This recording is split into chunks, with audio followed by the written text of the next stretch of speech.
What's up, guys? Welcome back to another episode of This Dude Draws. I'm starting a new series called Making Comics, and in this series I'll be talking about the graphic novel project that I'm working on, my own personal project. And so this will be the first episode of a few. I'm not sure how many there will be, but I promise that I will do my best to bring more episodes to you guys. And in this series, I'll be talking about the tools that I'll be using to do this graphic novel. For instance, what kind of pencils, when I'm inking my pages, and also when I'm doing the digital coloring process. I'll talk a little bit about that and also show you the tools that I use. The process of making this comic, it's quite interesting. I'm learning as I'm going along, and I think it's quite informative and you guys can learn a lot from it. For those of you that are into coming up with your own stories, doing your own graphic novel or comic book, I think this can be informative and you can use what in this series, whatever you learn from here, and do your own thing. So the end goal is Kickstarter. I'm sure most of you guys have heard about it.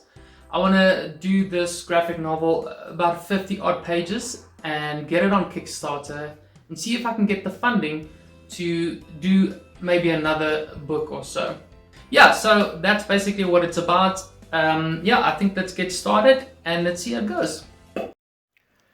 Okay, so before we begin, this page I've already done the penciling, so I just want to show you some of the supplies that I'll be using to ink this page.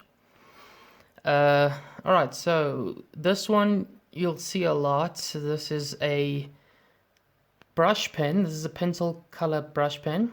So I couldn't find a black one. This is a brown one. I just drained the ink and refilled it with black Parker ink. So you can see it's got these nylon bristles, which is very nice. I use this for the majority of my inking. You can do nice small details and thick lines. You get nice line variations with it. So I also have a few technical pens for very fine details, and if I want consistent straight lines.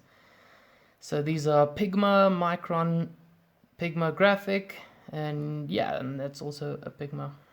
And so you get different thicknesses. That's a 0.2, 0.3, a 0.5, and a 1.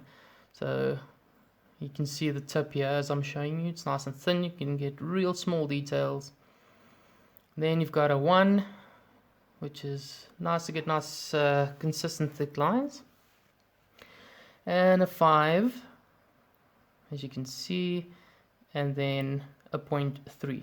So I've got a nice variation of thicknesses, which I'll be using throughout the inking stage.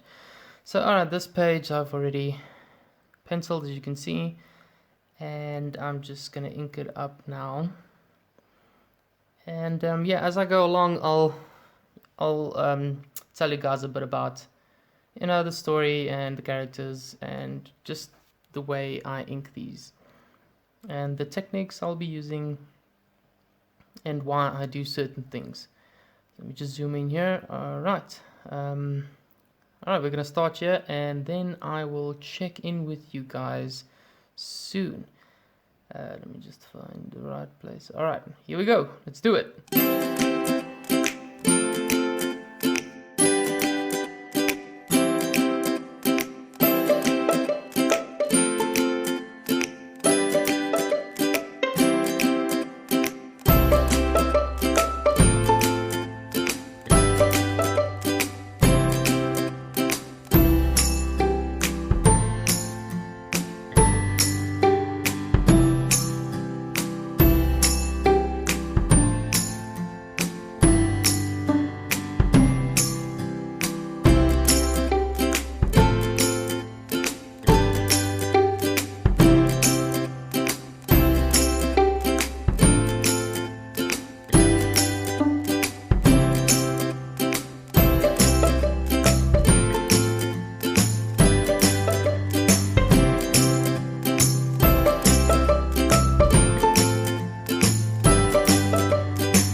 Okay, so I just wanted to slow down here for a second and just tell you a little bit about what I'm doing and how I do it. So as you can see, I'm using the pencil brush pen. Like I said, for most of my inking I use this because you can get a nice line variation. As you can see, when you start out light, and the harder you press, the thicker your line goes. This is why I love this pen so much, because you can do so much with it. I mean, you can really fill in dark black spots if you want, or you can do small details as well as medium size and thick. And this tool, I mean, this pen took me a while to get used to. It wasn't the easiest thing when you're used to using normal pens and pencils, because obviously you just press down on the page and you go. But with this, really got to keep in mind when you're inking your page, you got to keep in mind, think about the line before you draw it. Like, where do you want it to be thin? Where do you want it to be thick? And how I usually approach my inking is I'll think about where I want the light to come from. So in this drawing, the light's coming from above. So I want the thinner lines to be at the top and the thicker lines to be at the bottom. So I always keep that in mind when I'm inking. And yeah, I mean, just take it slow. Think about each line. So what makes it easier is that I've already penciled this page. So I'm basically just tracing over my drawing and just adding some nice line variation. And I feel like this technique really brings the drawing to life. That's why I love using this. And yeah, sure, you can get the same effect with digital art. So if you're using a Wacom, either Cintiq or a drawing pad, you can get the same kind of effect, because those things come with pen pressure settings and stuff like that. But it's nice to just do some traditional art and real inks. And yeah, so like I said, it took me a while to get used to, and I use this quite a lot for the inking process. And yeah, alright, so I'll check in with you guys a little bit later. Thanks.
part of the drawing that is very finely detailed, and I'm not as yet so confident with the brush pen to do these small details.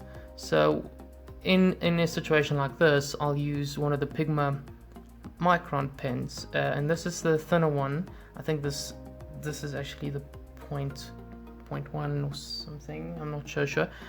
But yeah, this is one of the finer tips, and I'll use this to just run the outlines of these small details here in the background, because you want the small details in the back, you want nice consistent lines, and you want it to be clear. And it's not always that easy to do that with the brush pen, because like a slip of the hand, or after a while your hand gets tired and twitchy, and then you're gonna get a inconsistent line, and you don't want that. You want it to be nice and clear, and so these pens work really, really well for that. As you can see, I'm just blasting through these lines. It's easy enough, and it looks good as well.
As we start the last panel, finish inking this off, I'll just want to tell you a little bit about what's going on here on this page for context.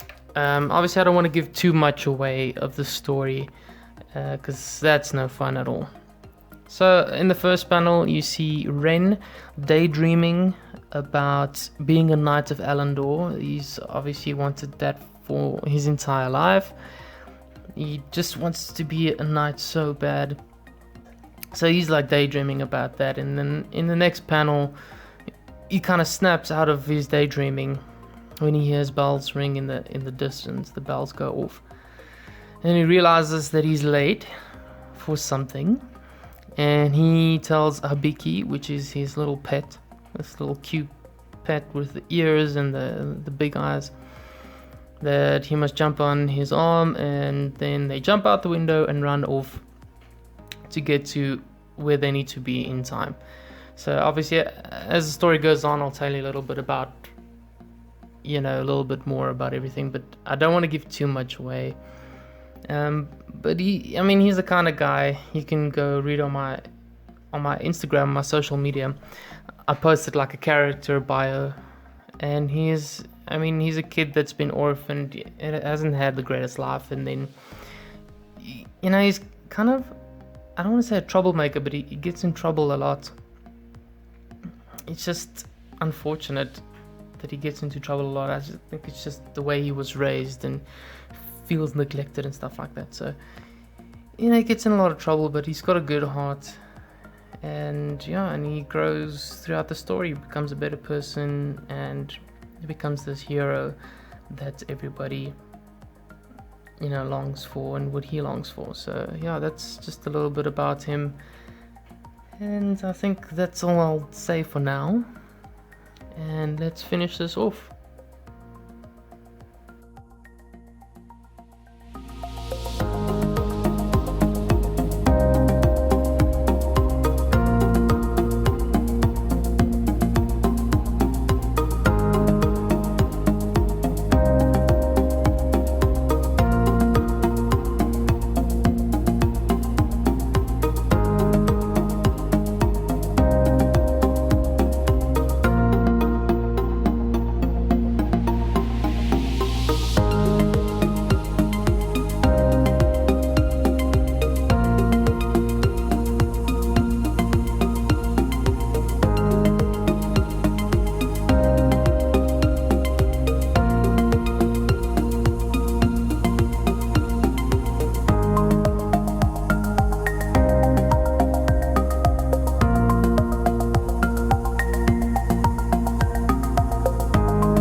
there's the final page. That's penciled, inked, and colored in Photoshop.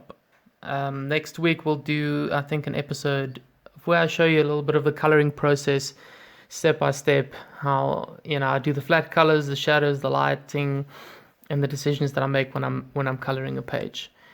And yeah, so this is the final product. I hope you guys like it. Sweet.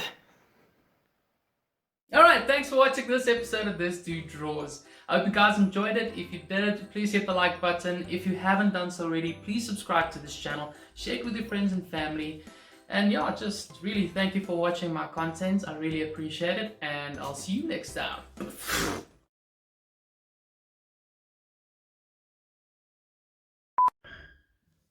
Oh, okay.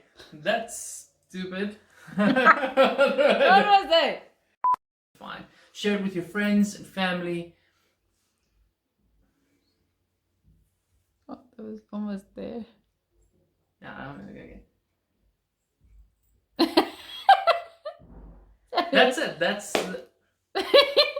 it for this episode. That's all, folks.